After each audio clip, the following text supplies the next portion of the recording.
Yeah, you stop it in and out. You made a bad choice. Your wife cooked a good meal. Now you're in trouble with her. You're in the doghouse because you're not eating that. And then on top of that, you end up splurging and like eating ice cream or eating some other junk because you were hungry all day and then you ate and you went off your plan already and you got a case of the fuckets and you just kind of keep hitting that button and you just keep letting it happen. So this one guy wrote in, Edgar925 popped in on my DM and Instagram and said he had a bad relationship with food. And he mentioned cravings and hunger and weight gain, and he just really he really struggled to be able to stick to the plan. But everything that I just said previously, if you weren't paying attention, Edgar, everything I just said previously lines up with how you can kick the shit out of all this. Your cravings and your hunger. First of all, I'd say if you have cravings and hunger, the first thing that I would look into is I would try a ketogenic diet and I would try some intermittent fasting. The reason why I suggest those two things is because you can go longer without some of the foods that you love than you think. And you're also not as hungry as you think you are.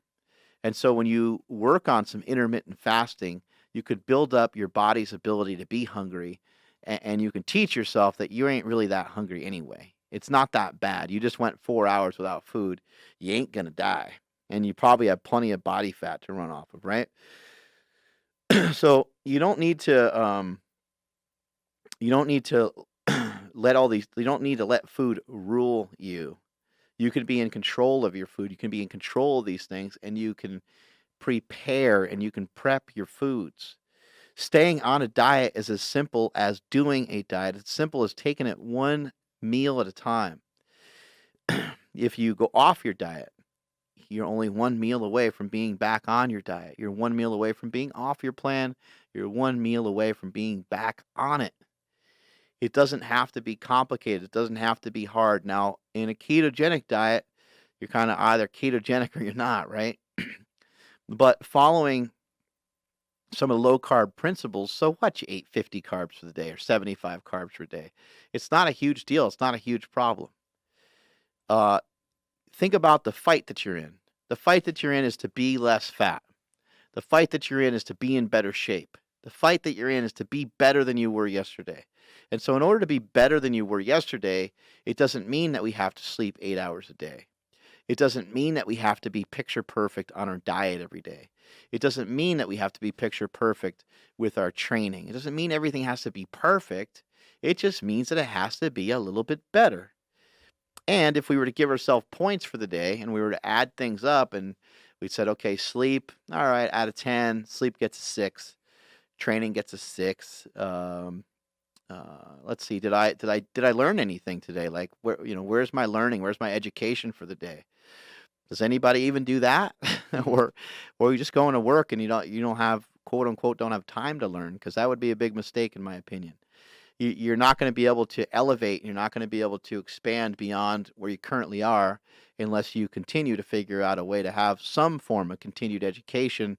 And you should be doing that minimum of once a week. You're not going to always learn new and fresh things just from work by itself. So if we're to grade ourselves at the end of each day, and let's just say, hypothetically, let's just say that you got a score of 60 points, and the next day you got 50 points. And the next day after that, you got 60 points. And the next day after that, you got 70, and so on, right? As long as over a period of time it's trending upward, then we're heading in the right direction. So not everything has to line up perfectly all the time, every single day, but you do have to try to do better. You do have to try to be better. You do have to try to do more. You do have to try to be more. You're working on trying to become stronger and better than you were yesterday. I don't know one person, I've never met one person that doesn't possess the ability to get better. So be careful what you say. I have a bad relationship with food. I'd say you have a bad relationship with life. Your relationship with your life sucks. Your relationship with your food is a byproduct of not being in control of your life. You're not in control of your sleep. You're not in control of the way that your room looks. You're not in control of making your bed. You're not in control of keeping your kitchen clean. You're not in control of keeping your car clean. You're kind of has spun out of control everywhere. And then you're like, man, I got a bad relationship with food. And you probably maybe you have developed a bad relationship with food, but it's because your day is not set up correctly. If your day is set up correctly and you have good choices, at some point, common sense is going to start to override everything that you do, and you'll be in a position to where you say, you know what, eating those bad foods just makes me feel like shit. I really do want to eat pizza, but right now in my bag, I have chicken breast, rice, and vegetables, and that tastes pretty good. So I'm just going to eat that. It's more economical. It's more towards my goals. I don't really got money to go spend on a $12 sandwich or whatever, right? So as these things start to play out, you're going to recognize it's not necessarily just the food that's a problem. Of course, food can be the problem, and it can be a huge problem. But there's little things that you can do with food that help get rid of this quote unquote bad relationship with food. You can simply replace the bad food with better food. You can start to make better options. You can get rid of soda, exchange it for water, exchange it for Zevia, exchange it for sparkling water, throw some lime, throw some lemon in there. There's tons of options as you start to explore and as you start to look at that, to where that whole thing of this bad relationship with food and having cravings and hunger actually starts to become kind of a joke. Yeah, and it just in my experience, being more prepared with food, like bringing food in, because as I've said on the podcast, like I've never really had a problem with at least weight. Obviously, I've been skinny my whole life, so I just ate whatever the hell I wanted, which was mainly In-N-Out, pizza, whatever fast food was available. So the thought of eating like chicken breasts and rice was like, oh, that's gross. Like that's not going to be okay. But the more I brought food in, the so much more easier. That's a horrible put together sentence. The much easier it was to say no to going out to get food, and every single day I did it, it got easier. Right. The more consistency I put behind it, the easier it got. And I just think somebody on the outside looking in that hasn't experienced that for 3 months straight, they can't even fathom the idea of not wanting to go get fast food. Right. But again, like I said, in my experience where I was eating like shit nonstop, now eating cleaner, and every day it gets easier and easier. But it's because I'm prepared the day before. Each person has their own interpretation too of what they want to do. Like maybe somebody just doesn't want an extra roll of fat. So it's like when your goal is lower and your goal isn't to like look jacked necessarily, and you just want to shed 10 pounds, 15, 20 pounds, you have more leeway with your food and you can still have some of these delicious foods that you like. It's just that you have to pay attention to how often you're doing this. And as somebody just pointed out on Instagram, they said you shouldn't have a relationship with food. And I 100% agree. A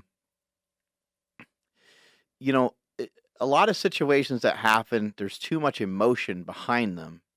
And even when somebody's inflammatory towards you and when somebody's angry towards you, the worst thing that you can do is fight fire with fire. And the best thing that you could do is say, okay, what has set this person off? Why are they upset?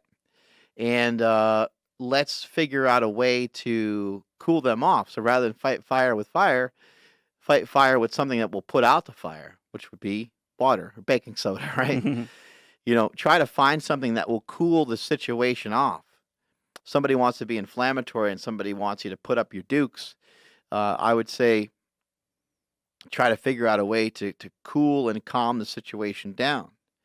It's going to be a much smoother route. You're going to be able to help change and convince that person's mindset of the way that they're thinking by doing that. And a lot of people will talk about, oh man, I don't know how I'm going to be on this diet without pasta, or I don't, I've had pasta my whole life. I don't know.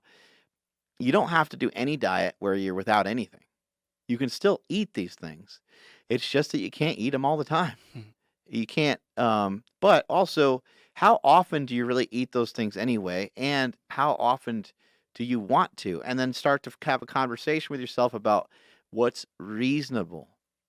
Man, I really love this, thing at In-N-Out. I really love this thing at Jack in the Box. Well, okay, well, what's the goal? What are you trying to do? I want to lose 20 pounds. Okay, let's just say you go to the Jack in the Box and you do it. Can you do it every other week? Would that work? Mhm. Somebody might be like, yeah, yeah, you know what? I can figure that out. Okay, can you make some changes in some other spots? Okay, you're gonna lose the weight. It's not gonna be any problem. Not to totally derail everything, but I seen a meme, and someone was like, when I was in high school 20 years ago, 2 tacos from Jack in the Box was 99 cents. I go to Jack in the Box today, and 2 tacos are still 99 cents. So either inflammation is bullshit, or they've been overcharging me for the last 20 years. That's great. Those tacos are pretty good. Oh my God. I love that kind of shit. I mean, who doesn't, right? I mean, we all love these fast, convenient, easy foods. I mean, even right now as we're talking about food, I'm starting to get starving. I'm starting to get really hungry. Same. And it's 3:00, and when we're done here, I'm probably gonna go almost straight home. I'll probably be home around 4:30, and I know that we don't like I'm just sick and tired of seeing people do the same shit over and over again and thinking something different's gonna happen. That's the definition of insanity. When I go home, I almost know for a fact that like dinner's not going to be cooked because it's never cooked at that time. That would be rare for it to be. That would be like out of nowhere. It'd be cooked at 2 hours earlier than normal, right? My wife cooks dinner. She's amazing with the food and stuff, and she cooks dinner kind of around the same time. Give or take 20, 30 minutes every day. But I see a lot of people just kind of like walking into shit. You're just walking into stuff as if you're expecting something different to happen, and there's nothing different going on. It's the same shit as it was yesterday.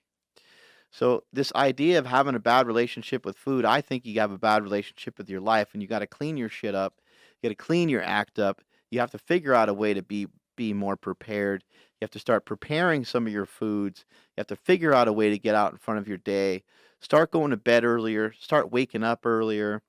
We talked about this a ton about you're not going to function properly if you don't get the right amount of sleep. So you got to make sure you get the correct amount of sleep.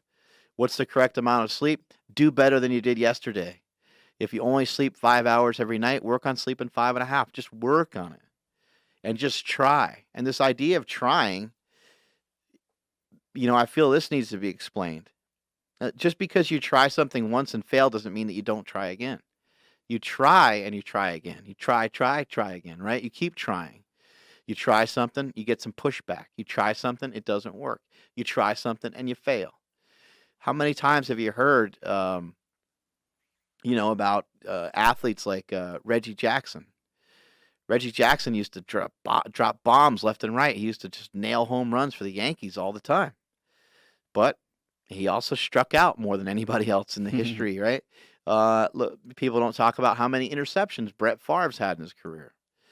Well, Brett Favre, Brett Favre would drop back and he would just sling that ball everywhere. He took a lot of chances with it, right? The old gunslinger. Yeah, the old gunslinger. He'd be slanging out those slangers, right? Yeah, he would just fucking chuck that ball. Yeah, he was a freaking nutcase. And so sometimes he threw a freaking interception, but he took a risk, right? He threw the punch. He went for it. And just because you try a diet and it doesn't, first of all, if you try a diet and it doesn't work, then maybe you didn't do the diet correctly or maybe you didn't do the diet long enough. Also, try another diet. Yeah, I tried that and it didn't, that's kind of the worst. I think when you say you tried that and it didn't work, I think it's like you're just looking for confirmation from someone else. Be like, yeah, bro, I totally agree. Mhm. But I don't think you really believe that. I tried that; it didn't work. Yeah, every diet I do, it's I plateau after 3 weeks. Nothing changes. Yeah, right. I can't lose weight. Yeah, I got a Yeah. weird metabolism. Or, you know, Like, I tried that program, Squat Every Day, and it didn't work. It didn't change anything with my legs. It's like, really? You mhm. tried to squat every day and it did nothing? Like, I'm not buying that. You went from not squatting, you know, you went from only squatting once a week to squatting 4 or 5 times a week or 7 times a week, and there was no change. Like, you know, either you got better or you got worse, but you're just the same exact. That doesn't make any sense. Like, it's such a radical change. Yeah, That doesn't make sense that it didn't do anything. yeah, I always want to be like, really, it didn't work for you? Like, we stop everything. Science needs to experiment with you because it works for literally everybody that actually does it. Right. But you're the one exception, so we need to figure out what's going on in your body. Almost everything. Almost everything that you adhere to for a period of time will yield some kind of results.